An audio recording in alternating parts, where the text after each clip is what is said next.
Hi everyone, it's me, Tim. Today I want to talk about achievements.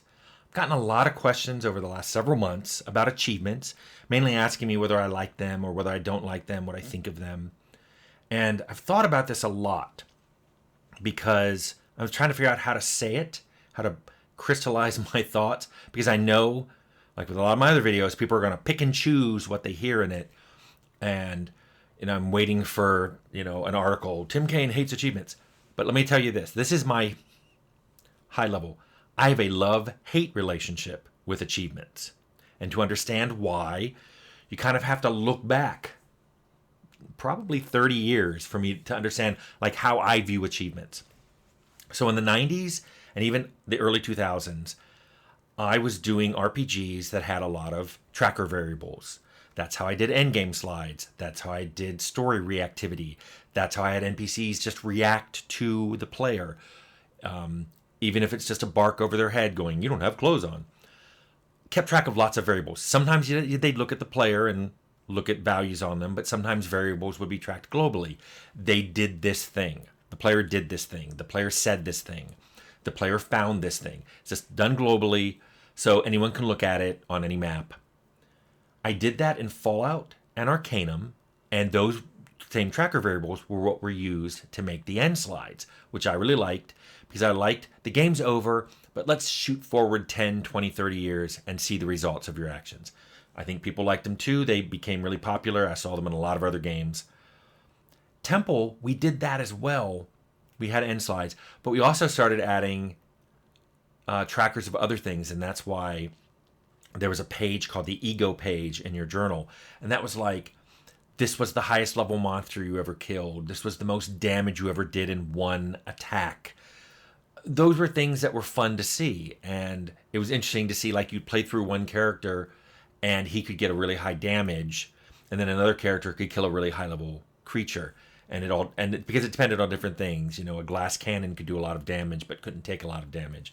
So there were a lot of things like that, and I thought that ego page was fun. It was fun to look at, especially as the game was going. Then achievements came along. Achievements were games doing tracking, but they were doing it for achievements, which in my mind were kind of like quests that were given to you from the very beginning that had no context. They're given to everybody. Sometimes you don't even know they're there, sometimes you do. And it would pop up and say, hey, you just achieved this. In general, I like that if what it was watching you do was aspirational. If it required your character to have some skill and you as the player to put forth some effort. Things like, even if it was like killing 100 ogres, that's great if you didn't kill ogres just as you went along normally in the main storyline. Maybe there were 50 ogres that you might kill in the main storyline, but the other half were things that were completely optional, and maybe some of them were even hard to find. Maybe there was a mountain ogre clan that was in a place that was really hard to get to. Maybe you had to go through a secret valley, or maybe you had to sneak up there through a cave, or find the one path up the mountain, and you could finally get to those ogres, and those ogres were the ones that finally got you to 100. That would be fun. Or maybe you find a treasure, a weird treasure in the game, and it's on some dead adventurer who has a note saying, there's 20 of these, and rumor is something amazing will happen when you get all 20. So you go and you try to find all 20 of those. And what you get is an achievement. Even something as mundane as pickpocketing can have a really cool achievement that, hey, you've pickpocketed something worth more than like 10,000 gold. And of course, something like that's probably going to be on somebody wealthy, somebody who is in a situation where it'd be hard to pickpocket. I mean, something that some thought went in before a designer just dropped a 10,000 gold piece item in someone's inventory.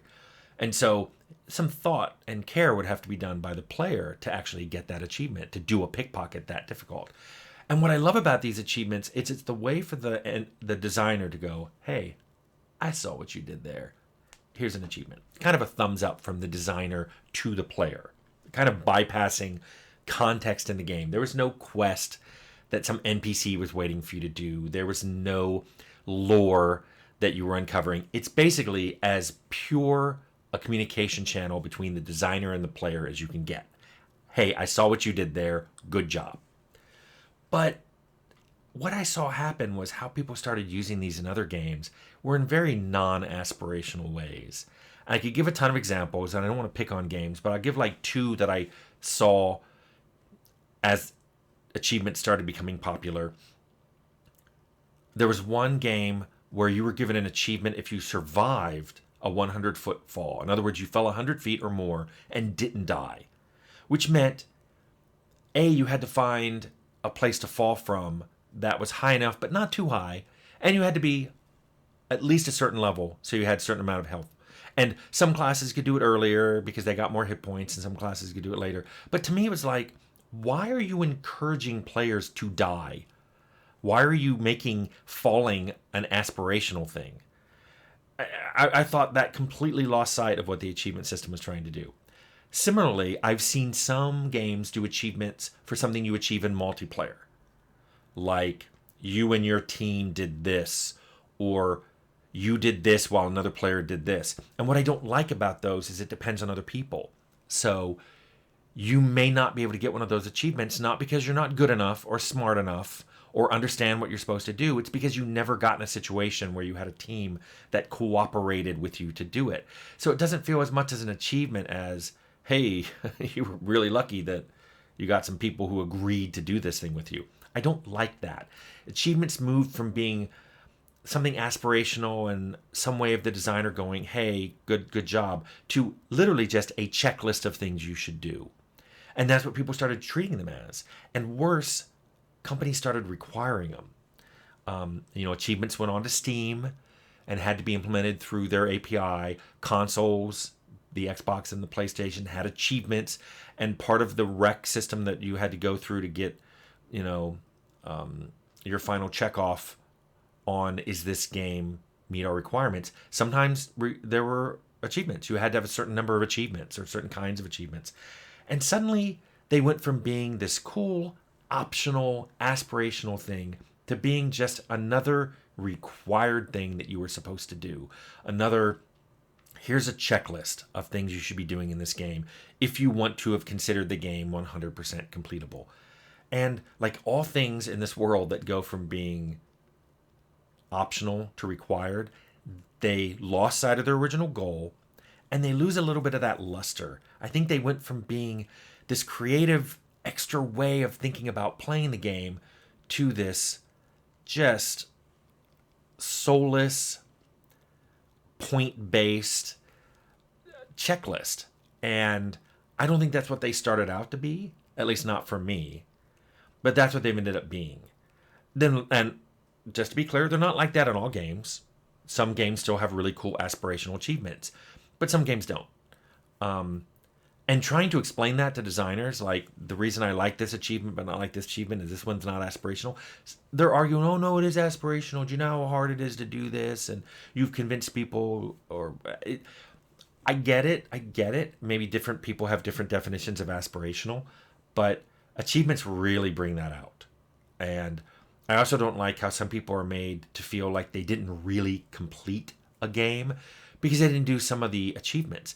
Even worse, when those achievements, I really hate achievements that require you to have played a particular class, or you cannot do it because you may not want to. I mean, think about it. That's forcing you to play a class in a game that you don't want to play just because you want to get an achievement.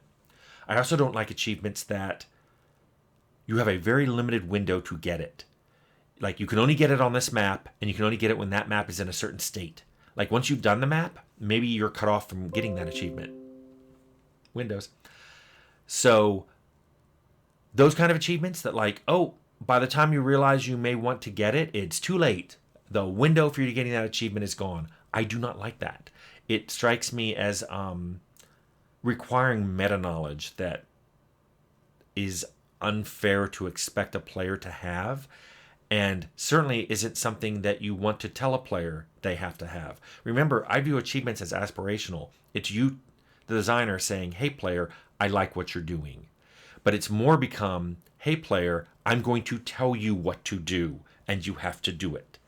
So that's where achievements stopped being something I liked and started being something that I disliked, and in some cases even hated. So where we are now with achievements is there are some games that have achievements I like, some games that have achievements I don't like, and then a lot of them are kind of somewhere in the middle where I start to get some achievements and I go, I'm not really into this, and I just stop paying attention to them. But I think some games do it well, and I like it when they do it well. But for the most part, the underlying system of achievements, which is tracking what the player does, I love. And I love doing that for story reactivity and end slides, not achievements. So that's kind of my thought on achievements. And I know a bunch of people have asked questions. I decided not to say like the latest one or the earliest one, just because so many people asked that I hope this answered all the different questions I got about achievements.